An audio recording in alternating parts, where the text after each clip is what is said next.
बे समाव बिटिआरनि गोसो होनो गोनां खौरां आरो बे खौराङा बिटिसिआव फिक्स पे साख्रि मावग्राफोरनि थाखाय गोसो होनो गोनां खौरां। नंगौ, बिटिसिनि सिङाव 2022 मायथाइनि 23 जुनाव गुबुन गुबुन सरकारारि बिफानाव ग्रेड 3 आरो ग्रेड 4 आव फिक्स पे महरै साख्रि मावग्राफोरनिसिम बिटिआर सरकारनि गोनांथार नटिस।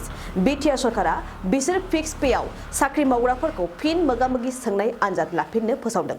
फैगौ 30 मार्चआव फुंनि 10 रिंगायाव मोगा-मोगि सोंनाय आनजादखौ सेन्ट्रेल सिलेक्शन बर्डआ लागोन आरो गासैबो बिजाथिफोरा गावबागाव फोरमान बिलाइ फट'खौ लाबोफानो गोनांथारै बिथोन होदों। बे समाव फिन फोरमायबावोदि मार्च दाननि 30 खालाराव थामहिनबा गाबोननि सानाव थांनाय 2022 मायथाइनि 23 जुनाव थिसननाय बिटिसिनि फिक्स पेआव साख्रि मावनाय बिथांमोनखौ फिन मोगा-मोगि सोंनाय आनजाद लाफिननाय जासिगोन।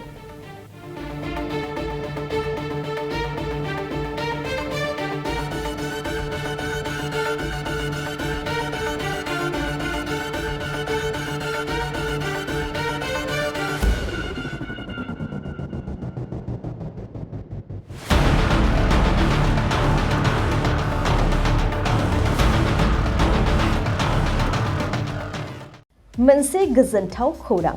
क'क्राझार बिसमुरिनि सिखोनाजाहार बाथौ आश्रम फरायसालिया 2023-24 बोसोरनि थाखाय गोदानै मुं थिसननाया दासान्दि सोलिगासिनो। सिखोनाजाहार बाथौ आश्रम फरायसालियाव दायो केजि 1 निफ्राय क्लास 9 थाखोनि गोदानै मुं थिसननायनि आरज बिलाइखौ हरगासिनो। बे फरायसालियाव गुनगोनां सोलोंथाइ होनायजों लोगोसे फरायसा आरो दिथागिरिफोरनि थाखाय जुनिया खाबुफोर दं। खाबुफोरानो जादों बे फरायसालियाव जायफोर गार्जेना सानै गथ'नि मुं थिसनगोन बिसोरनि सासेया मासुलखौ रेहाय मोनगोन। बेनि अनगायैबो हौवासा हिन्जावसानि थाखाय बे फरायसालियाव आलादा हस्टेल आरो इंराजि रायज्लायनाय थाखोनि खाबु दं। बेजों लोगोसेयैनो इंराजि, सानखान्थि आरो बिगियान आयदानि थाखाय उफ्रायै कचिं होनाय आरो बे फरायसालियाव बिमा रावखौ बिथा खालामनानै बां रावारि सोलोंथाइबो होनाय जायो। नोंथांमोना बे फरायसालियाव मुं थिसन्नोब्ला नैबे मबाइल नम्बर 9678235771 आव नङाब्ला फरायसालियाव थांनानै खौरां लाहैनो हागोन।